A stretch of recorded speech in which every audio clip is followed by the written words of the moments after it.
welcome back to the channel where I cover missing persons, unsolved cases, crime news, and more.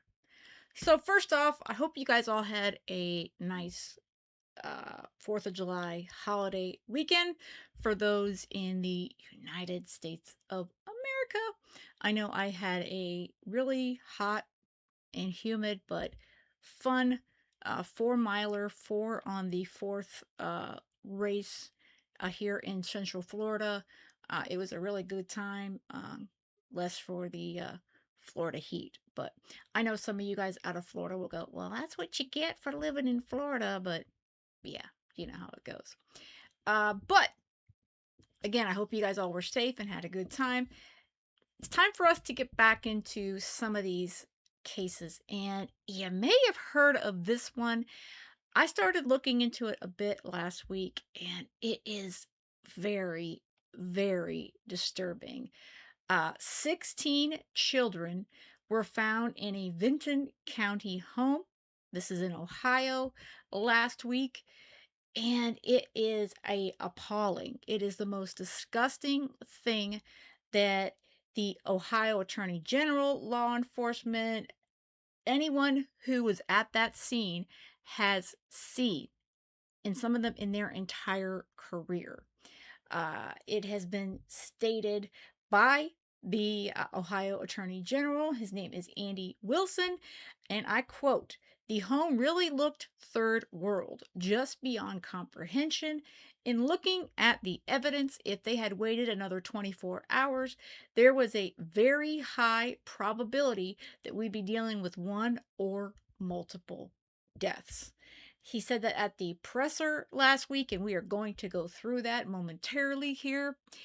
They're having a lot of issues, though, communicating with these children that were living not only in squalor, but they were living in a 12 by 12 room. And you could see on the collage a bit of the home. Again, there were 16 children rescued. They ranged in age from 1 years old to 18 years old. And a lot of them couldn't speak. The 18-year-old, maybe 18 years old in age, but in intelligence as far as education, all that sort of stuff, that person, that child is still a child. Let's put it that way. They don't know exactly a lot of information about these kids at this point. They don't know if they've ever had any education, because the investigation is still ongoing. It seems like they think that they were not born in the home, but they had gone, from place to place throughout some of these children's lives. But what they're stating is that they don't know how, if they can read, they can write. It's just, a lot of nonverbal, this, ness as far as that's concerned.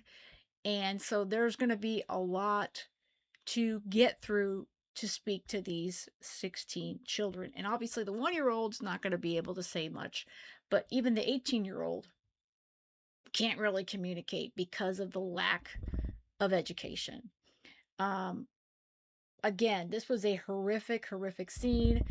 They were found in a roughly 12 by 12-inch room where they spent most of the last 4 years.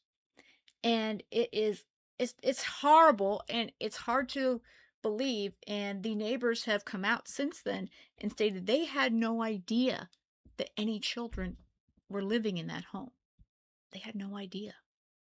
And four adults, four disgusting adults, and that's being kind, okay? They're all on the screen right in front of you.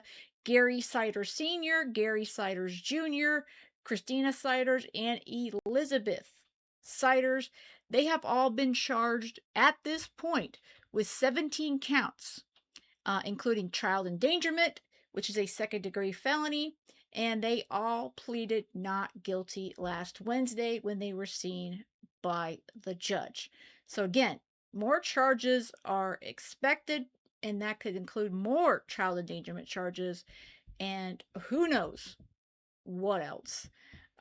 They don't know as far as, if they've been abused beyond, their state of living. but the conditions alone are horrific. And from just the pictures that we've seen, we haven't been able to see anything inside.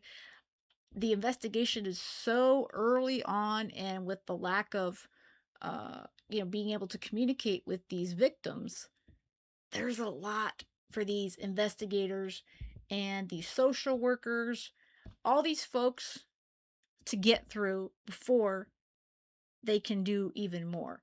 But the good thing is, all four of these monsters, deciders, they are all behind bars, and they're not going anywhere anytime soon. Good afternoon. My name is Steve Irwin. I'm the Communications Director for the Ohio Attorney General's Office. We will hear this afternoon from Benton County Prosecutor William Arthur, Benton County Sheriff Ryan Kane, and then Ohio Attorney General Andy Wilson. At the conclusion of the prepared remarks, we will take a brief question and answer session. Thank you. Good afternoon. At 10:30 today, the four defendants were arraigned on 16 counts of second-degree felony child endangering. They were assessed a $300,000 cash or surety bond per defendant. They were ordered to have no contact with each other as co-defendants. They were ordered to have no contact with the victims. We believe, will be requesting court-appointed counsel and will anticipate getting ready for the next stage, which at this point would be a preliminary hearing if they request that, or if they don't waive it, and that'll be with their counsel. Right now, the abuse, neglect, dependency complaints that have been filed are being heard by the Benton County Juvenile and Probate Court. The initial hearing occurring now, we are asking for temporary custody to Job and Family Services. The children are safe. They have been placed. We have some other issues we're still dealing with for their safety, but they are currently in a good situation and are being protected.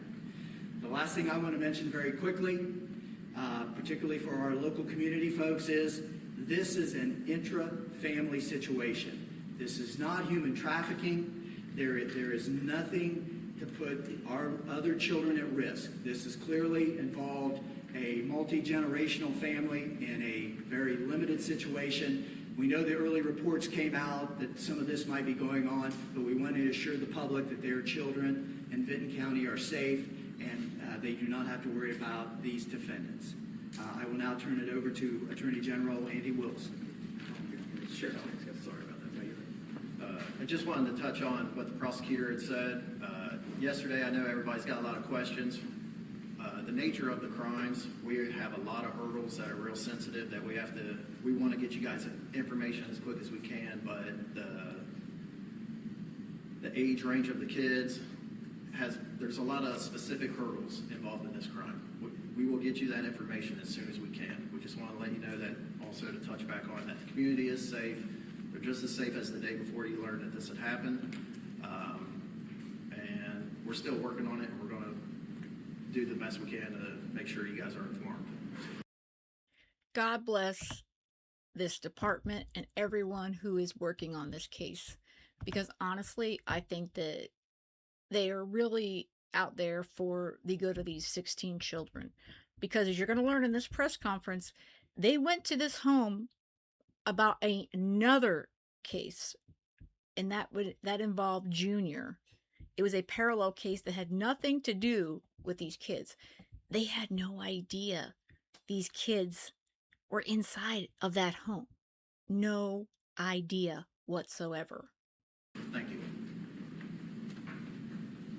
Okay, I'm Andy Wilson, Ohio's Attorney General. I want to open up by saying, like I did yesterday, like I do every time I talk about a criminal case that's just been charged, that under our American criminal justice system, everybody who is charged is cloaked in the presumption of innocent, and they remain innocent unless and until they are taken into court and proven guilty beyond a reasonable doubt. That being said, I'm coming to this press conference directly from the Sheriff's Office, where I had the opportunity again to sit down with Sheriff's Office detectives and with some of our BCI agents. And I was briefed again, updated on the status of the investigation and the case. And I actually had the opportunity today to look at some of the evidence of the case. I was out at the scene with our agents and the detectives yesterday, so I saw the location, I saw the condition that it was in. Some of the evidence, well, yesterday when I saw the location, the kids were already gone. They were being treated at the hospital. The evidence I got to see today was some evidence where the initial discovery of the children was captured or documented. And again, I've done these types of cases for a long time, and I've been in incredibly poverty-stricken areas in the inner city. I've been in poverty-stricken areas in rural Ohio, and I've just never seen anything like I saw today with respect to those kids. As we sat and we talked about it, the team kind of talked about it. It really looked third world.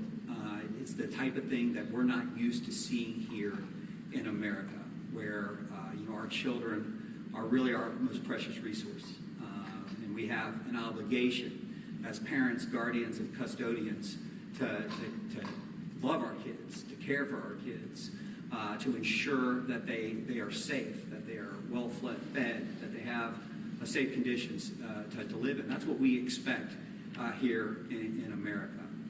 And again, what I saw today, the evidence, what I've seen up to this point in this case is just almost beyond comprehension that this stuff can happen in our country, and that it can happen in a house at the hands of people who are in charge of taking care of kids. And while we haven't seen anything but these outside photos and a bit through the windows, I can only imagine how horrific the inside of that home is. It's and they are describing this as a house of horrors. I think that's a very good description, but for me personally, when I covered the Tommy Valva case, that was described as a house of horrors. So for me, it's kind of hard to jump from one to another with the same phrasing or moniker or however you want to phrase it. So I'm calling it kind of a horror house. But however you put it, it was hell for these 16 children. And I cannot imagine, how even the adults lived in there. I mean, at some point, we're going to see photos. At some point, we're going to see these photos of inside this house. I don't even know if we want to call it a home. We're going to see photos of this 12 by 12 room that these children were confined to. And like I said, even in my wildest nightmares, I don't think we're going to come close to understanding what they went through. And obviously the attorney general here is stating that it's horrible, horrible. And it makes me wonder why this family would have all these children if they didn't want to care for them. And typically speaking, we see this happen where they have children and they're getting, money from the government. But it seems like that's not the case here. That, these kids weren't, registered anywhere. They don't really know a lot about them. They were not, they don't know about their education. So as far as why they had all these children and what the situation was beyond that it was horrific and abusive, I don't know.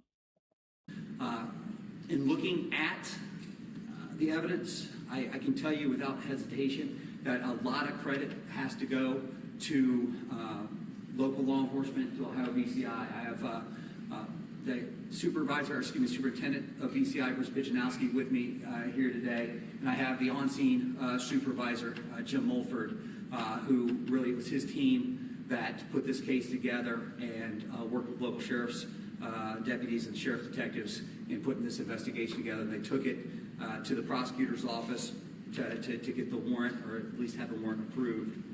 And the reason I say that is because, again, a lot of credit goes to the men and women of this investigative team, because I'm telling you, in what I've seen up to this point, I think if they would have waited another 24 hours, there was a very high probability that we'd be dealing with a death or multiple deaths of these children. And I'm not going to go specifically into the medical conditions of the kids, other to say that is, since the discovery of this situation, as you heard the prosecutor say yesterday, our number one concern has been the physical well-being of those children. All of the children were examined and treated. Several of the children, I believe 7 of them, were taken to Columbus hospitals, and as I told you yesterday, I think at least 2 of them were care flighted. Those children, again, continue. We continue to treat and make sure that they are okay. Their physical well-being is our number one concern, but we also have to be concerned with their mental and emotional well-being as well. And I cannot imagine beyond their mental, emotional, and all that, physically, how these children were discovered. Um, I'm going to guess, that they were probably not well fed. Um, like he said, some of them had to be flighted to another hospital. So I'm going to assume that they probably are underweight. They could have all kinds of diseases.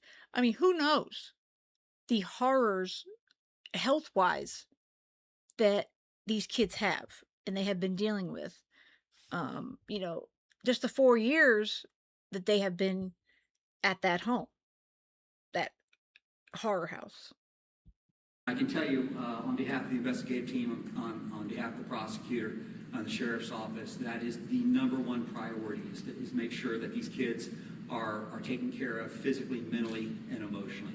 And part of that, as you heard the prosecutor say, is making sure that they are placed, that custody of these children is removed from the people who did this to them, and that these kids are placed in safe, loving environments where, again, it's going to take a lot of work to address the emotional harm and some of the issues that are going to result from this. But we need to make sure that those kids are surrounded and loved and supported by people who truly care for them. And we talked to the investigative team this morning, and it appears from the evidence in this case that these kids have been in a position where people they should have been able to trust to take care of them have failed them. Not only failed them, but harmed them. And it's now up to us to stand up for those kids. And you saw that yesterday from the detectives, the agents who went in and removed the kids from this physical location. But now it's on the system. And working with Prosecutor Archer and talking with him through the case, he understands fully that one of the best ways that you can help these kids, one of the best ways that you can address their long-term emotional and mental needs is by holding accountable the people who harm them. And talking to him about the evidence, talking to him about his plan for the case, I am confident that he's dedicated to seeing that justice is done for these kids and that the community, again, remains safe for everybody. We have offered the help of the Ohio Attorney General's office any way we can.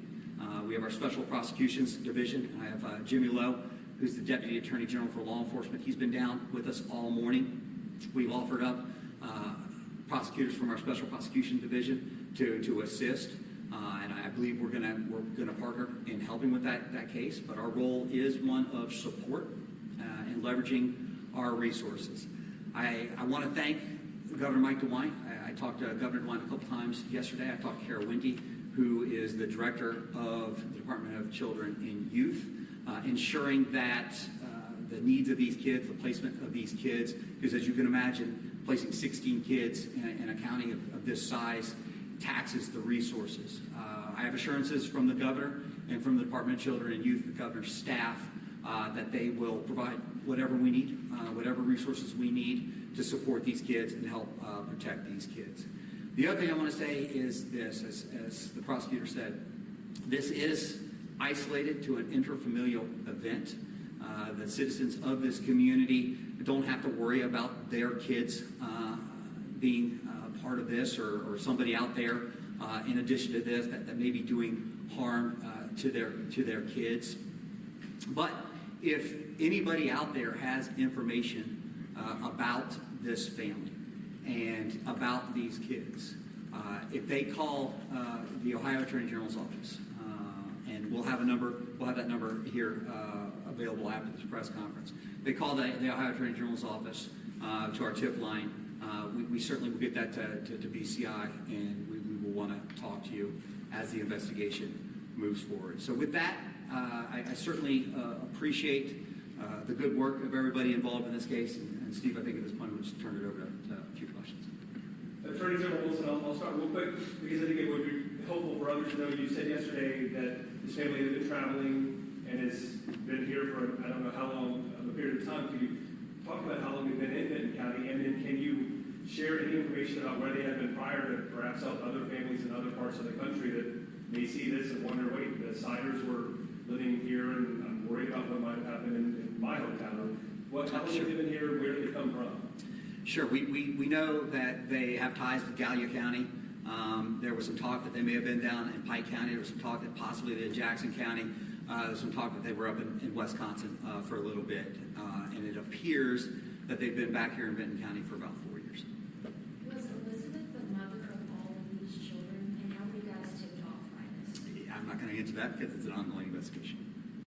That is a good question, and they will repeat the response that this is an ongoing investigation and they will not answer certain questions. And as frustrating as that is to get from these press conferences, I think in this case, for sure, I completely understand it. And as someone who wants to see justice for these children, I definitely want them to get their investigation done and get a solid, everything, in place before they release any information that could impede charging these four horrific monsters, which are obviously the parents and the grandparents. It seems like, but I'm going to assume that probably they are the parents, and then I don't know if the grandparents are. I think they're probably from dad's side. It seems to be, but because obviously the grandpa and the son have the same name, senior and junior. So I'm guessing it's the paternal side. But again, they have, like he just stated, they have some ties in some few other places. So hopefully some of these other areas that they have lived in will come forward, and more information will start to trickle out to get further answers as far as what the hell has been going on. Because they're going to move around. I mean, these folks that try to keep themselves away from society for whatever their reason is, they don't seem to stick around in certain area, in a certain location for too long. And I don't know, I guess 4 years seems like a bit long, but they have been able to stay under the radar at least up till last week when the other parallel case came up. So I guess people are just in their own little worlds, in their little circles, and I don't know. I mean, and I don't know, is that since I hate to put it out there, but is this more so since the pandemic, or is this just people kind of in their own little worlds already, and it's just something that has just continued to go along, and maybe the pandemic just made it a bit worse for everyone. Attorney General, can you said the conditions were third world like. Can you describe some of the conditions? Whew. It's almost indescribable. So the sheriff is on the scene as well. I probably ought to have him come up, but boy, I've seen livestock live, yeah. mostly kept better. As I was saying, most of our livestock was kept in better conditions than the children. Did you hear that? Most of our livestock has been kept in better living conditions than these 16 children. Yeah. That that says a lot.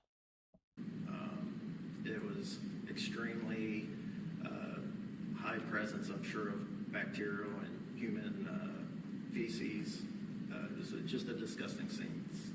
Can I ask for both of you, what did you feel like walking through there? Not necessarily what it looked like or the description, but what was going through your mind? So it was disgusting, even where the kids weren't. I would think it's typical. Most law enforcement have experience with homes in a similar fashion. A large number of people, though, the children were kept in a roughly 12 by 12 area that it seems like is where they've spent the most of the last 4 years, and that's what it looks like. Can you imagine being confined day after day to one 12 by 12 room? Just a little room, and you're not by yourself. There's 16 kids. So even if there was just a few of the kids in there, but it sounds like all of them were in there. A 12 by 12 room with 16 kids in it? I mean, damn. I mean, there's just like no space, and we are eventually going to see what it looked like in there, and I'm it's going to be awful. And that's putting it mildly. I'm sure it's going to be very, very, very awful. In a weird way, you're hit with two emotions. There is joy when we realize that we're about to change 16 lives for the better. But you're also, it's hard. Were there any signs of sexual abuse towards the children, and did they ever go That's still outside? part of the ongoing investigation. Yeah, When did this system become Wait, not necessarily? answer Yeah, your question. yeah, so I'll answer. That part of the ongoing investigation, we can't answer that. I will tell you this, you know,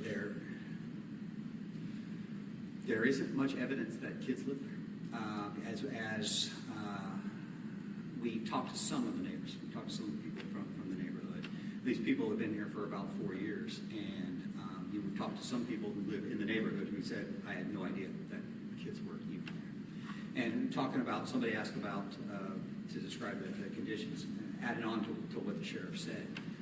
I didn't actually go into the room where the kids were. I just looked through the door. That was yesterday. I can still smell. I can't get the smell. I cannot get the smell off of me or away from me right now. We were just talking about that a little while ago. And then we were talking as a group about some of the evidence we looked at today where they actually discovered the kids and found the kids. And it's not that different than those old commercials you see of like kids in Africa, like just where they're covered in bugs and squatting and have that like distant look in their eyes. It's terrible. I mean, it is absolutely terrible.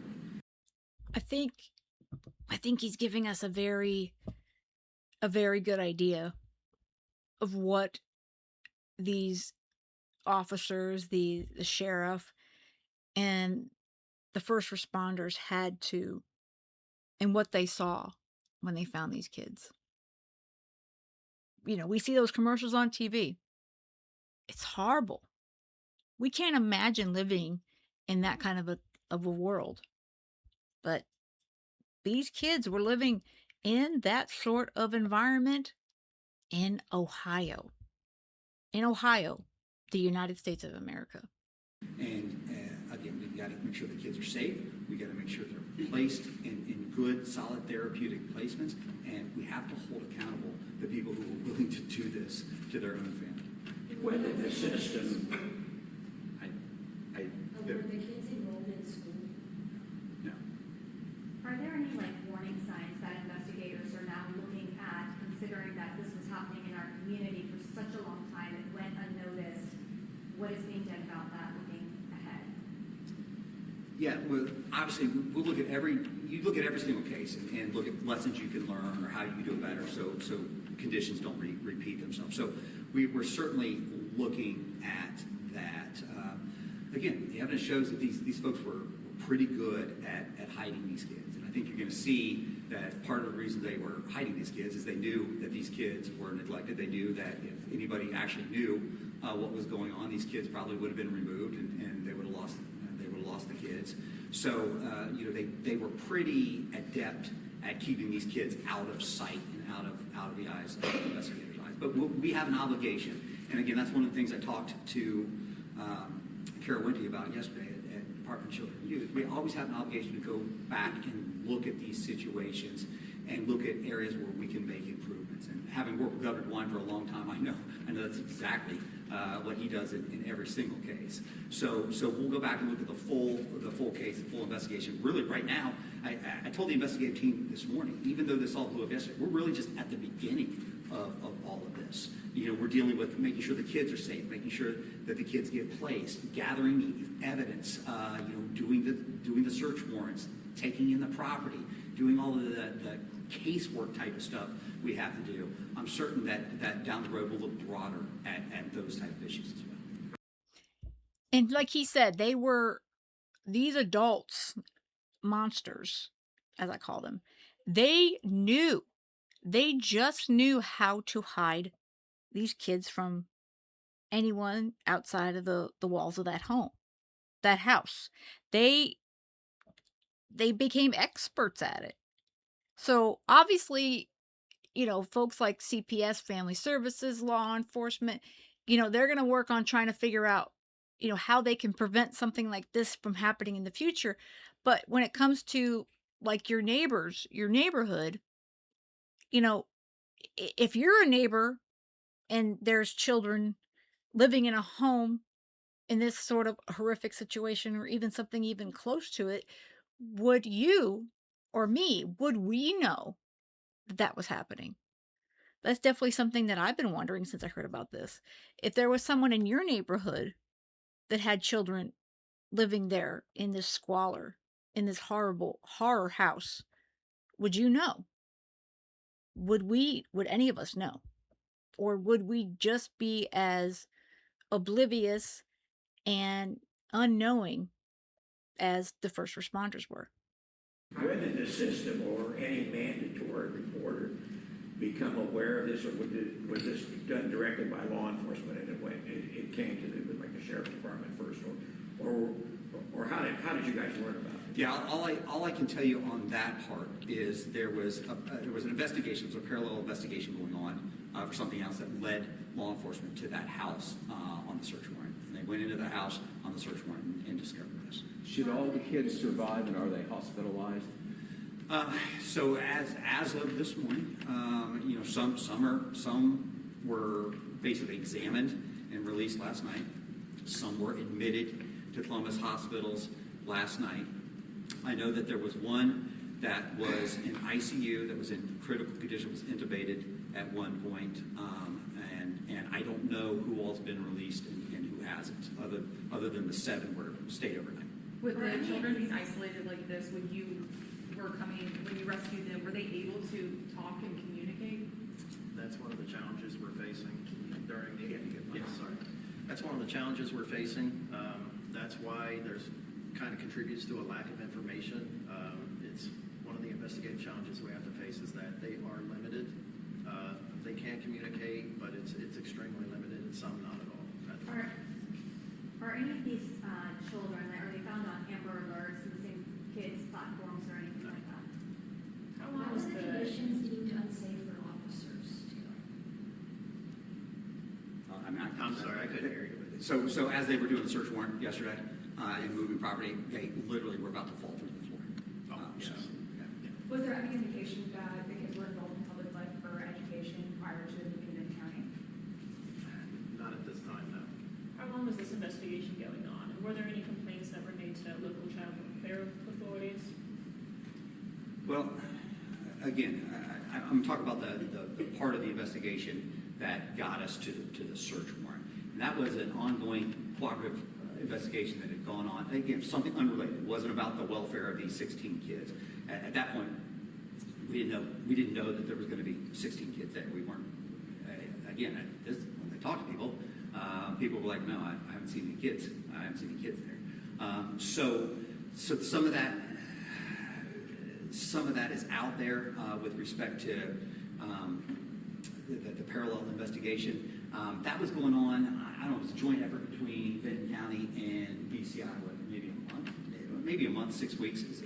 But that was not related to the conditions of the house or the welfare. Literally, they were coming to the culmination of that other investigation, which led them to do a search warrant at that house. And I see that as God's intervention. And yeah, some people are going to say, well, how come he didn't intervene years before? We don't know all the answers to that. But the fact remains, this to me was because Junior was involved in some other investigation that led law enforcement to his door.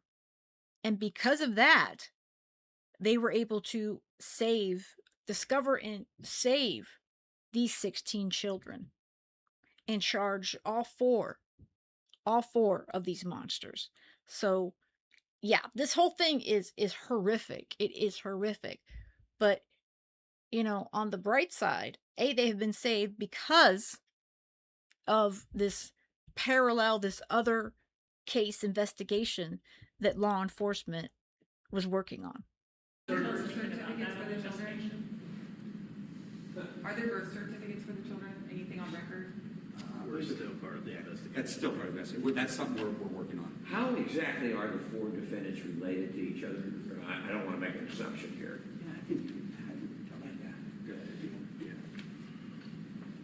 Grandma, grandpa, father, and mother at this point. That's what we know. So is it fair to say that what led you to find those kids was a parallel ongoing investigation at that time? Yeah, I think so. Yes. Yeah, that's a correct statement. Absolutely. Can we expect more charges for these people? Yeah, I would say it's an ongoing investigation, and there could be more charges as we continue to uncover evidence. Do you know if they'll have any more protection in jail? Any type of protection? Currently, at the regional jail, they are aware of their crimes and thwarted the allegation of their crimes and appropriately are treating them as any other inmate accused of those crimes are while in population. How could these children have gone to school necessarily for several years and no one checked on them? There was no record of them? Yeah, that's I don't know if you were here for this part, but they clearly were bouncing around a little bit. So that's part of the investigation we're still working on, and that's why I ask, if people out in the community have information about this family, we certainly want that information. And Steve, what's the number? 855 BCI Ohio. 855 BCI Ohio. 855 BCI Ohio. And how were you able to acquire the dates of birth? Were you able to get hospital records, or were some of these children born inside that home? Okay. So there's no evidence that any of the children were born inside that home, although that is something that they were initially investigating once they discovered this. They were able to obtain that from outside sources. Okay, and the first victim, it shows that they are 18 years old. Why is that in a child endangerment charge? Yeah, I think that's good. Good question. The young person's mental capacity, she is, we believe, developmentally disabled. Couldn't even spell her name at 18, and so she is developmentally still a minor. That is incredibly, incredibly sad. And yeah, they jumped around to avoid, I guess, being caught, being found out. But yeah, I mean, there has to be other members of the family, folks that knew them in some way, uh, that knew something may have been going on. Did they know to the extent it was going on? I don't know. But Yeah, there's just I think this is going to be quite the investigation. I mean, the only thing I could think that it relates to is like the Turpins or something to that matter. But you don't want to compare cases because everyone's different. But yeah, I mean, 16 children found in squalor with basically no education, and the 18-year-old can't even spell her name. Yeah. Is it possible that that might be due to educational neglect and not developmental delays? But you don't go to school, you can't be educated. Did these children know how to read and write?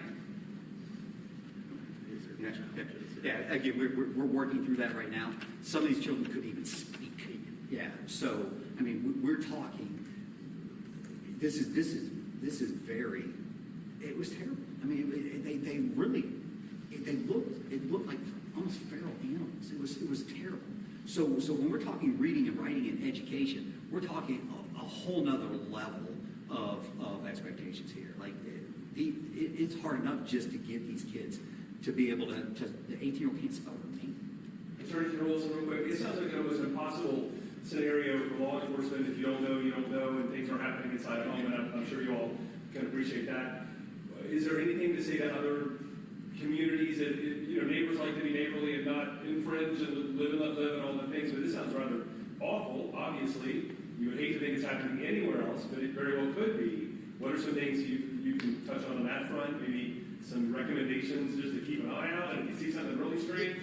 It's very important. If you see something suspicious or you have a gut feeling, there's no harm in calling us. I think a lot of people have this misconception of, well, they're busy, I don't want to bother them, or whatever reason that they feel in their mind. But when you see something or you think something's odd, there's nothing wrong with calling us so we can start documenting it. Maybe it brings it to the patrol officer's mind, just to keep an eye on the house. Maybe he's catching something. But yeah, if you there's no reason not to call the sheriff's office if you feel like there's nothing too small. We will look into it. Sheriff, the Attorney General said they were in a 12 by 12 inch room. Was there a cage in there? No, well, foot, but that was an approximation, by the way. Was there a cage?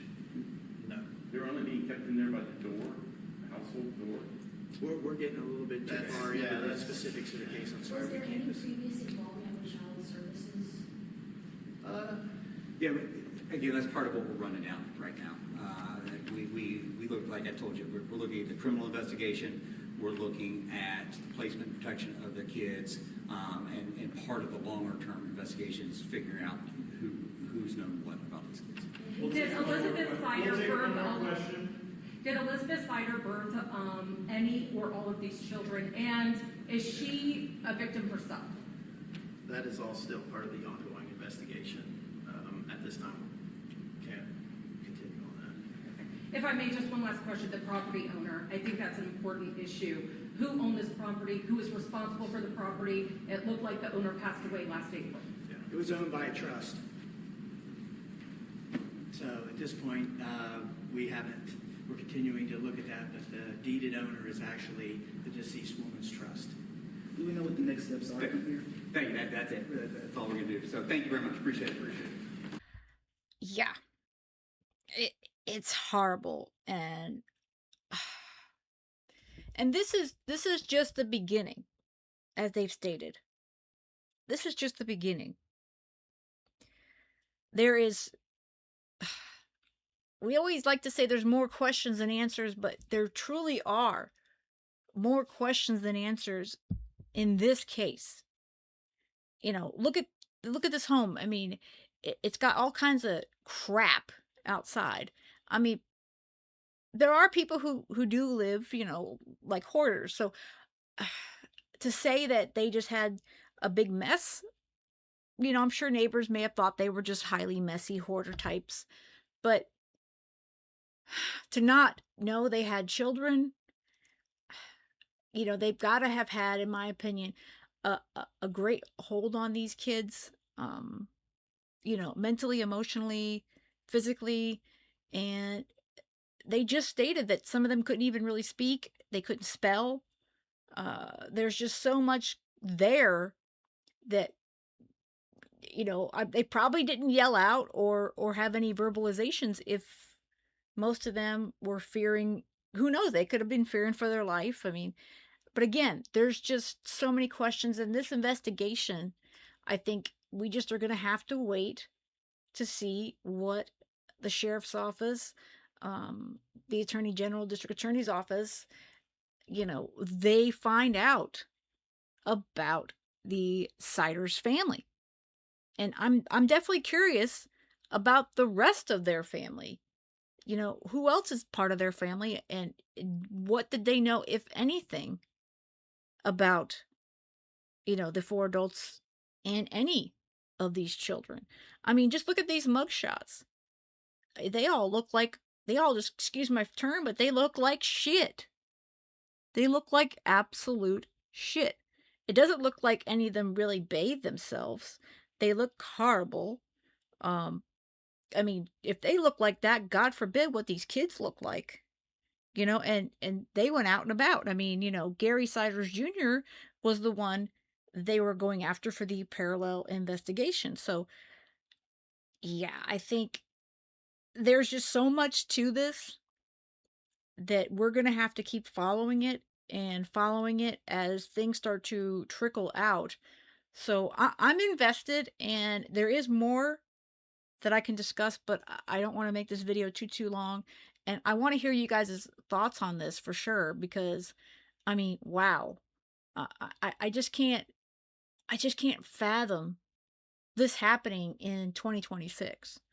But obviously it just did. I mean, they just discovered these kids last week in Ohio.